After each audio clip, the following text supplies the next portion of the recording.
Hello friends, നമ്മൾ ദിവസേന കഴിക്കുന്ന ഭക്ഷണം മായം കലർന്നത്, കുടിക്കുന്ന വെള്ളം പലപ്പോഴും മലിനം, ശ്വസിക്കുന്ന വായു മലിനം. ഇത്തരത്തിൽ ഇതാണ് ഒരു നോർമൽ അർബൻ ലൈഫിൻ്റെ ഇപ്പോഴത്തെ പിക്ചർ. നിരന്തരമായി ബാഹ്യമായും ആന്തരികമായും നമ്മുടെ ശരീരം സ്ട്രെസ്സ് നേരിട്ടുകൊണ്ടിരിക്കുകയാണ്. ശരിക്കും പറഞ്ഞാൽ ഈ ഒരു സ്ട്രെസ്സിനെ കോമ്പാറ്റ് ചെയ്യാൻ അല്ലെങ്കിൽ അതിനെ നിർവീര്യമാക്കാൻ വേണ്ടി ശരീരം നിരന്തരം ശ്രമിക്കുന്നു. അതിൽ ഏറ്റവും പ്രധാനമായ രണ്ട് അവയവങ്ങളാണ്, ഒന്ന് നമ്മുടെ ലിവറും രണ്ട് നമ്മുടെ കിഡ്നീസും. നമ്മുടെ വൃക്കകൾക്ക് എന്തെങ്കിലും പ്രവർത്തന വൈകല്യം സംഭവിക്കുകയാണെങ്കിൽ അത് കുറച്ച് നേരത്തെ തിരിച്ചറിയാൻ സഹായിക്കുന്ന 10 പ്രധാനപ്പെട്ട ലക്ഷണങ്ങളാണ് ഞാൻ പറയുന്നത്. അതിൽ ഒന്നാമത്തേത്, നിങ്ങൾക്കെപ്പോഴും അമിതമായ ക്ഷീണം അനുഭവപ്പെടുക, അല്ലെങ്കിൽ എപ്പോഴും കിടക്കണം എന്ന തോന്നൽ, തളർച്ച. ഇതിന് കാരണം നമ്മുടെ ചുമന്ന രക്താണുക്കളെ ഉൽപ്പാദിപ്പിക്കുന്ന എരിത്രോപോയറ്റിൻ എന്ന ഒരു ഹോർമോൺ ഉൽപ്പാദിപ്പിക്കുന്നത് പ്രധാനമായും കിഡ്നിയിൽ വെച്ചാണ്. സ്വാഭാവികമായും കിഡ്നിക്ക് എന്തെങ്കിലും പ്രവർത്തന വ്യതിയാനങ്ങൾ വരുമ്പോൾ എരിത്രോപോയറ്റിൻ്റെ പ്രൊഡക്ഷൻ കുറയുന്നു, RBC പ്രൊഡക്ഷൻ കുറയുന്നു, ഹീമോഗ്ലോബിൻ്റെ അളവ് കുറയുന്നു. നിങ്ങൾക്ക് എപ്പോഴും ഒരു ക്ഷീണമായിരിക്കും അനുഭവപ്പെടുക. നമ്പർ 2, ശരിയായ രീതിയിൽ ഉറക്കം കിട്ടാതിരിക്കുക. പ്രത്യേകിച്ച് രാത്രിയിലൊക്കെ നിങ്ങൾക്ക് ഉറക്കത്തിൽ നിന്ന് ശ്വാസം കിട്ടാതെ എഴുന്നേൽക്കേണ്ട ഒരവസ്ഥ വരികയാണെങ്കിൽ ശ്രദ്ധിക്കണം. ഇത് വീണ്ടും ഹീമോഗ്ലോബിൻ്റെ ഡെഫിഷ്യൻസി മൂലം ശരീരത്തിന് ശരിയായ രീതിയിൽ ഓക്സിജനേഷൻ ലഭിക്കാത്തത് മൂലമാവാം.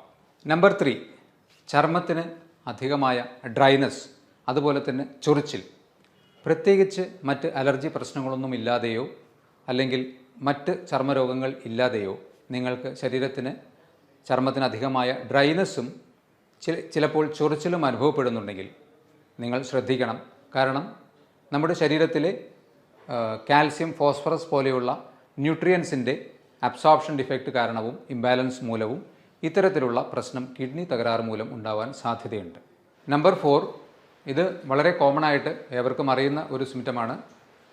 രാവിലെ എഴുന്നേൽക്കുമ്പോൾ കണ്ണുകൾക്ക് താഴെ ചെറിയ തടിപ്പും നീരും പോലെ കാണപ്പെടുന്നത്. ശരീരത്തിൽ നിന്ന് അധികമായി പ്രോട്ടീൻ, സോഡിയം ഇവയൊക്കെ കിഡ്നിയുടെ തകരാറ് മൂലം നഷ്ടപ്പെടുന്നത് കൊണ്ടാണ് ഇത്തരത്തിൽ നീര് വരുന്നത്. ഇതും കിഡ്നി ഫങ്ഷനുമായി റിലേറ്റഡ് ആയിട്ടുള്ള ഒരു ലക്ഷണമാണ്. നമ്പർ 5, രാത്രികാലങ്ങളിൽ അധികമായി മൂത്രമൊഴിക്കണം, ഇടയ്ക്കിടെ എഴുന്നേറ്റ് മൂത്രമൊഴിക്കാൻ പോകുന്ന ഒരു ടെൻഡൻസി. ഇങ്ങനെ കാണുകയാണെങ്കിൽ നിങ്ങൾ തീർച്ചയായും കിഡ്നിയുടെ ഫങ്ഷനുമായി റിലേറ്റഡ് ആയിട്ട് ഒന്ന് ആലോചിക്കേണ്ടതാണ്.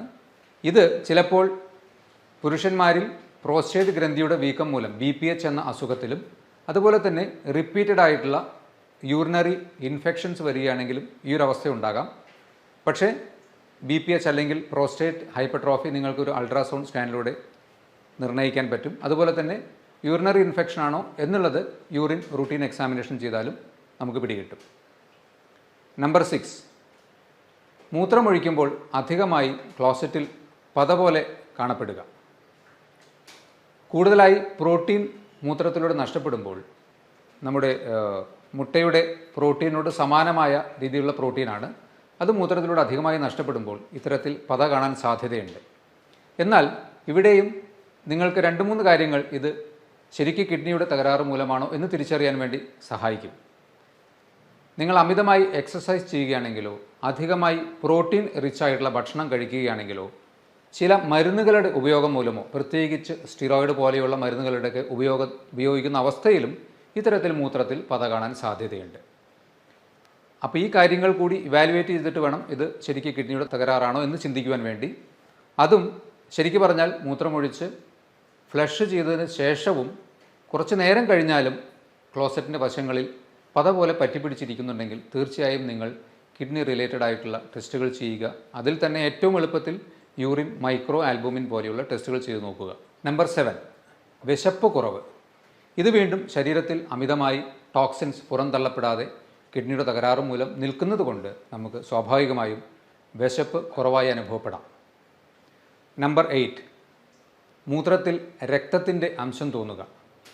മൂത്രത്തിന് കളർ ഡിഫറൻസ്, ഡാർക്ക് യൂറിൻ, മഞ്ഞയിൽ കൂടി കുറച്ചുകൂടി ഡാർക്കായിട്ടുള്ള യൂറിൻ കാണുകയാണെങ്കിൽ RBC എന്ന കണിക മൂത്രത്തിലൂടെ നഷ്ടപ്പെടുന്നത് കൊണ്ടായിരിക്കാം. ഇത് വീണ്ടും നമ്മുടെ കിഡ്നീസിൻ്റെ അടിസ്ഥാനപരമായ ആ അരിപ്പ പോലെയുള്ള സംവിധാനത്തിൽ വിള്ളലുകൾ വന്ന് ശരീരത്തിലേക്ക് തിരിച്ചെടുക്കേണ്ടതായിട്ടുള്ള RBC മൂത്രത്തിലൂടെ നഷ്ടപ്പെടുന്നത് കൊണ്ട് മൂത്രത്തിന് അമിതമായ കളർ ഡിഫറൻസ് വരാൻ സാധ്യതയുണ്ട്. നമ്പർ 9, മസിൽ ക്രാംസ് അഥവാ മസിലുകൾ കോച്ചി പിടിക്കുന്ന അവസ്ഥ. പ്രത്യേകിച്ച് കാൽവണ്ണകളിലൊക്കെ മസിൽ അമിതമായി ഒരു ക്രാംസ് പോലെ തോന്നുന്നുണ്ടെങ്കിൽ അത് ശരീരത്തിൽ സോഡിയം, കാൽസ്യം പോലെ ഉള്ള മിനറൽസിൻ്റെയോ അല്ലെങ്കിൽ ഇലക്ട്രോലൈറ്റ്സിൻ്റെയൊക്കെ ഇംബാലൻസ് മൂലമാവാൻ സാധ്യതയുണ്ട്. ഇത് വീണ്ടും കിഡ്നി റിലേറ്റഡ് ആയിട്ടുള്ള പ്രശ്നങ്ങൾ മൂലം ഉണ്ടാവാൻ സാധ്യതയുണ്ട്. നമ്പർ 10, വായിലൊരു മെറ്റാലിക് ടേസ്റ്റ് അല്ലെങ്കിൽ ഒരു ലോഹച്ചുവ വായ്ക്കകത്ത് തോന്നുകയോ അല്ലെങ്കിൽ അമിതമായ ഒരു ബാഡ് ബ്രെത്ത് നമ്മുടെ ശ്വാസത്തിന് വരികയോ ചെയ്യുകയാണെങ്കിൽ വീണ്ടും അമിതമായ ടോക്സിൻസ് ശരീരത്തിൽ കെട്ടിനിൽക്കുന്നത് മൂലം ഇത് കിഡ്നിയുടെ തകരാറ് മൂലമാവാനുള്ള സാധ്യതയുണ്ട്. അപ്പോൾ ഞാൻ ഈ പറഞ്ഞ 10 കാര്യങ്ങളിൽ 2 3 അല്ലെങ്കിൽ അതിൽ കൂടുതലോ സിംറ്റംസ് നിങ്ങൾക്ക് നിരന്തരമായി അനുഭവപ്പെടുന്നുണ്ടെങ്കിൽ തീർച്ചയായും നിങ്ങൾ ഒരു കിഡ്നി ഫങ്ഷൻ റിലേറ്റഡ് ആയിട്ടുള്ള ടെസ്റ്റുകൾ ചെയ്ത് നോക്കുക. അതുപോലെ തന്നെ ഒരു അൾട്രാസൗണ്ട് ടെസ്റ്റ് ചെയ്ത് നോക്കുക. അല്ലെങ്കിൽ യൂറിൻ മൈക്രോ ആൽബുമിൻ, ഏറ്റവും സിംപിളസ്റ്റ് ആയിട്ട് നിങ്ങൾക്ക് ചെയ്യാവുന്നത് റീനൽ ഫങ്ഷൻ ടെസ്റ്റ് തന്നെയാണ്. അതിൽ തന്നെ ക്രിയാറ്റിനിൻ ലെവലുള്ള വേരിയേഷൻസോ അല്ലെങ്കിൽ യൂറിൻ മൈക്രോ ആൽബുമിനിൽ ഉള്ള വേരിയേഷൻസിലൂടെയൊക്കെ നമുക്ക് കിഡ്നിക്ക് തകരാറ് വന്നോ എന്ന് കണ്ടുപിടിക്കാൻ കഴിയും.